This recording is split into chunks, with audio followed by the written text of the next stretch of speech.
Look, you're probably drowning in information right now because you think more is always better. You're reading these massive books, subscribing to endless newsletters, saving hours of video to watch later, but you still feel like you're barely treading water when it actually comes to using any of it, right? Okay, we really need to face this harsh reality.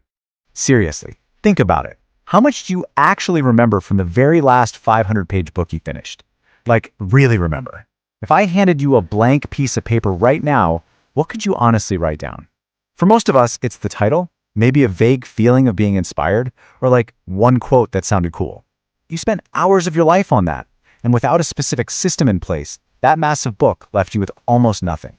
To fix this, we need a massive mindset shift. Elite intelligence officers actually operate on this exact rule. If you can't fit your mission on one page, you don't understand it, you're just a warehouse with no map. True understanding. It doesn't come from just hoarding facts or aimless reading. It comes from brutal, intentional compression. So let's look at the root of the issue, the cognitive architecture problem. Look, the reason you forget what you read is not a willpower issue, and you're definitely not bad at learning. It's just that traditional linear reading completely ignores how our brains are actually built. Think of it like this. On one side, you have your working memory. That's like a tiny, super cluttered desktop that can only hold a few things at once. On the other side is your long-term memory, this vast, beautiful, interconnected library. When you just passively read a dense chapter, you're constantly overwriting that tiny working desktop. Because you aren't actively weaving those new ideas together, they never actually make it into the long-term library. They just slide right off the desktop and straight into the trash.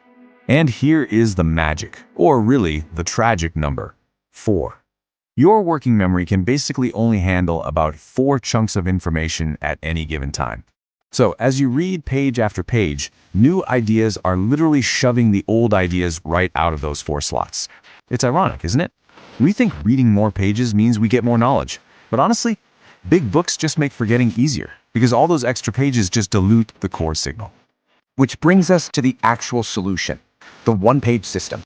Now, I am not talking about typing up some vague book summary. No, we are talking about building a single visual document that captures the absolute core operating logic of a topic. And to do this, you need 5 specific building blocks.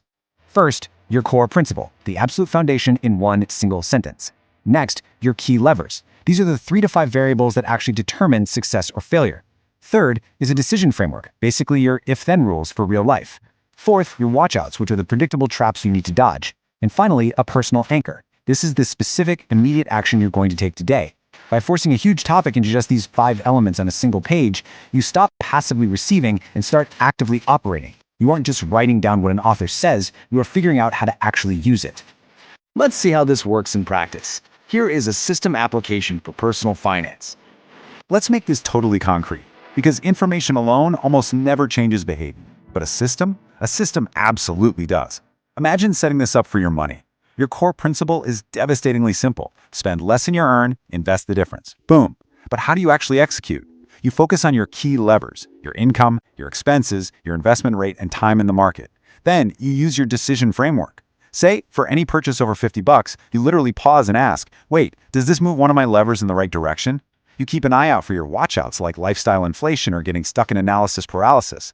And you lock the whole thing in with a personal anchor, like deciding to open a specific brokerage account by 5 p.m. today. Spending 20 minutes building this active framework is going to do so much more for your wealth than reading a 400-page finance textbook ever could. But why does this work so well? Let's dive into the neuroscience of memory. There is hard science behind why this brutal compression technique permanently wires your brain. First up is the generation effect. The data actually shows that when you produce information yourself, you retain it 2 to 3 times better than if you just passively read it. So when you build your one-page system, you aren't just copying an author's words. You are deciding, choosing that core principle, picking those specific levers. That is the actual learning event. Next, we have desirable difficulty. I love this concept. It basically means that making learning slightly harder and more effortful actually creates a stronger, permanent memory trace. I mean, think about highlighting a book. Highlighting feels amazing, right? It feels like you're doing hard work, but it's completely passive and low friction, which is exactly why you forget it 10 minutes later. Building a one-page system feels a lot harder, but that specific cognitive friction is exactly what builds the memory. And then there's retrieval practice. This is when you actively reconstruct knowledge from your own memory. Every time you review your decision framework, you aren't just reading words on a page. Your brain is actively rebuilding the entire structure. Think of it like walking through a really overgrown forest. Every single time you walk that specific path, it gets a little clearer and easier to navigate. Each attempt deepens those neural grooves, basically like you're teaching the concept to someone else. Let's try one more. System application, salary negotiation. Let's look at this high-stakes example to show you how versatile this is, especially when you are seriously short on time. Say you have a salary review tomorrow morning. Core principle, negotiation is just an information exchange to get to a yes. Your key levers are your emotional tone, your anchoring, and your BATNA, your best alternative to a negotiated agreement, which is basically your walkaway power. Framework. If you're unhappy with their offer, you ask a calibrating question. You do not argue. Watchouts. Do not just accept the first offer because the silence feels awkward. And your anchor, you write down a specific walkaway number for tomorrow's meeting. Having this rapid, targeted system in your back pocket prepares you so much better than vaguely remembering a couple of negotiation books you skimmed 3 years ago.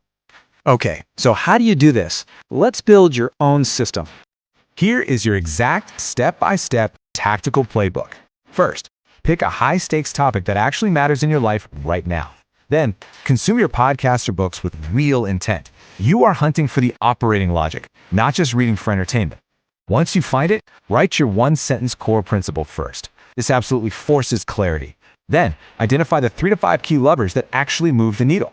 Next, build out that if-then decision framework for the real world. Write down your top 2 watchouts to protect your downside. And finally, establish a real, immediate personal anchor. The real secret here is that the struggle of constructing this page is the learning. And if you want to get really advanced with your compression methods, try these out. The 3-source rule forces you to synthesize 3 totally different viewpoints before you can even pick your core principle. It keeps you from getting brainwashed by just one author.